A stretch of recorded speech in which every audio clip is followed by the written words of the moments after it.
Hey guys, Stephen here with another DIY musician guide. This is a new series where I'm going to delve into an artist's online presence, be it their website, Facebook, Instagram, basically anywhere where they're online. Because if you think about it, a lot of these bigger bands will hire social marketing teams to create campaigns for their band. So I thought it'd be really good to kind of pick up some tips that we can use for ourselves. So for this first episode, we're going to delve into the band MUSE.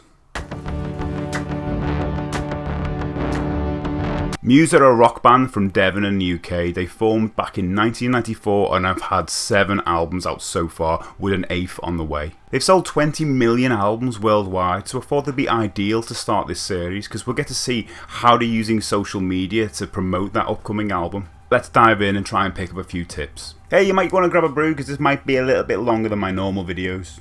The first thing I'd like to do before we get into each platform is to perform a quick Google search and see what comes up. This could show us what they value the most, as I'd like to think they'd be putting the time and effort into making something specific rank in the search results.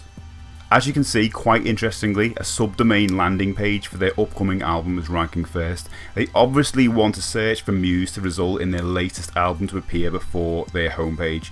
The meta description tells a MUSE fan all they need to know, basically what the album is called and when it's out. Presumably when we visit this page, we'll get the option to pre-order the album.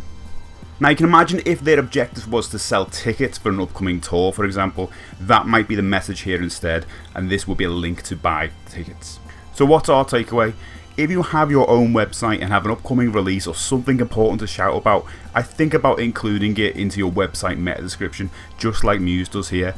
Maybe just do it on your main website domain, as that's probably working best for you right now. Quick note for those of you thinking about doing this but are worried that it might affect your search rankings. Don't worry, because Google says that the meta description isn't used for this purpose. But you obviously need to make it compelling enough to make somebody click through. Nothing changes here. Also note it appears to take 1 to 2 weeks to refresh on the Google results. Okay, enough of that. Let's click through to MUSE's website and see if we can pick up a few tips. Okay, tip number 1, offer a choice. As expected, we have numerous ways to pre-order that new MUSE album, even on cassette. They even have this exclusive offer which grants you the ability to get early access to tour tickets if you pre-order them from their own store. So suppose our takeaway here is to offer a choice and not to assume everybody uses the same platform. Okay, tip number 2, support your main message. The banner carousel at the top features links to the album pre-order page, as well as music videos and streaming links. Our takeaway here is to support your message wherever your presence is. It's also worth noting that their logo, which you'd expect would take you to the homepage when clicked, actually clicks through to the pre-order page too. So all in all, it's all about supporting that main message. Okay, tip number 3, build a community. The main course of action, if we're going by the widely researched F-shaped reading pattern of a website, is the website sign up area at the top right and the right of the sidebar. I think I've mentioned it before, but I think it's important to try and develop a community separate to those on social media networks. The main reason being that you have full control over it and won't be as affected if, say, Facebook's algorithm changes overnight. If you think about it, when promoting an upcoming album, you may as well call these people superfans, as they're arguably more involved than those on social media, especially if they're using, this example, MUSE's specific message boards. This is something I'd like to think about doing at some point for my band. I just keep putting it off because it's a lot of work. I think a good start would be to create something like a Discord channel just for now. Okay, moving on. Over 16.5 million people like MUSE on Facebook, so let's move over to there now and see what we can dig up.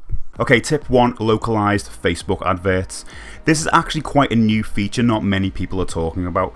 You can go into a Facebook page and view what adverts they're running. MUSE are running multiple adverts across different locations, so it's definitely worth checking through each ad and getting some tips on the language they're using, the type of links they're using, and of course the type of visual content.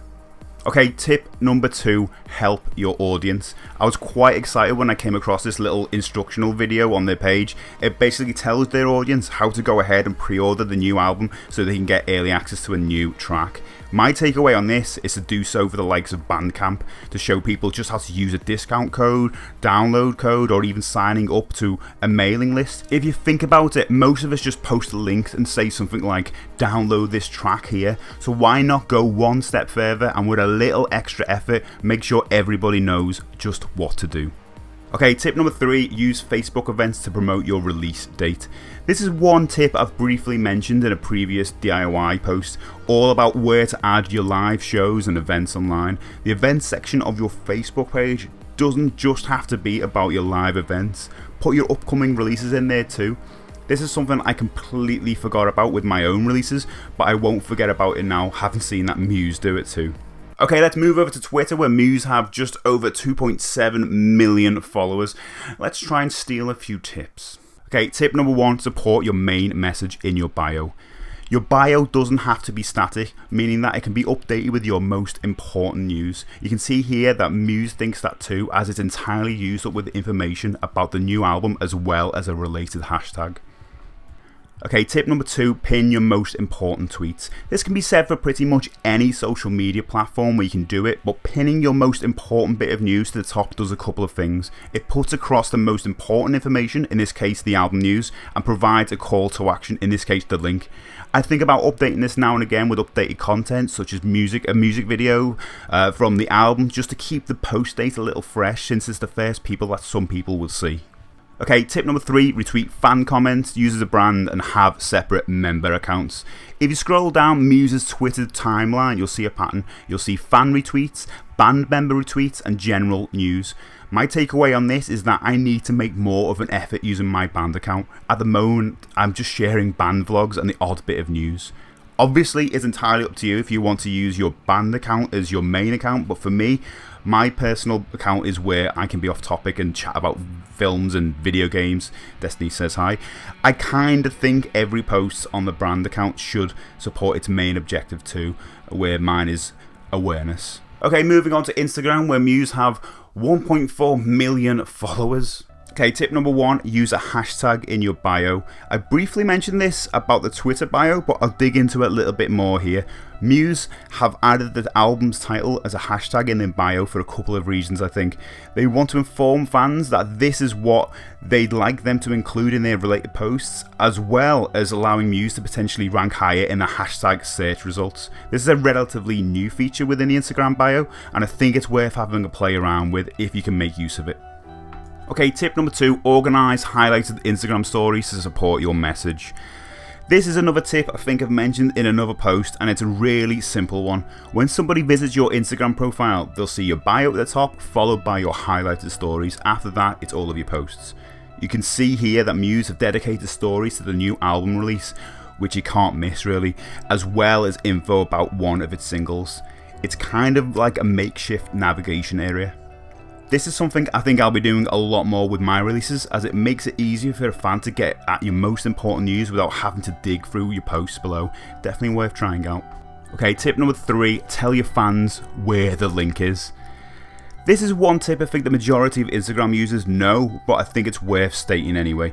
Instagram doesn't allow us to have links within our posts, so we have to make do by guiding people to our account's bio where our single link is. As you can see here, even MUSE have to use the almost cliched at this point, link in bio line. Okay, lastly, let's move over to YouTube, where MUSE have just under 2.5 million subscribers. It's important to note at this point that they have an official artist channel, which is a thing I've mentioned in previous videos. It's important to note that because some of their content may be collated automatically, so take that into account. Okay, tip number 1, update your YouTube bio. The bio section is sometimes overlooked when preparing for a new release or just in general. I know I haven't updated mine in a good while. I'm thinking on it, if someone were to arrive here and see old news, they might think, hey, this person doesn't even go here, and might go somewhere else. So my takeaway here is just update your YouTube bio. As a side note, I'm not sure how they've included this photo gallery. I'm guessing there's a threshold you have to hit before you get access to this feature, or is it just part of a new rollout? Anyone with any info on that, please let me know, as it's a nice touch. Although each photo does open up in a new tab rather than pop out, which is a bit weird. Okay, tip number 2, make album release playlists. This one might be a little controversial, especially if you're not receiving income from adverts running on your videos, as MUSE will clearly be here. But hear me out, I actually do this for my own band's music, and we're way below the requirement to be able to monetize our content. The reason I do it is to offer people a choice. I never like the idea of giving someone a reason not to listen to our music. Again, that's just me.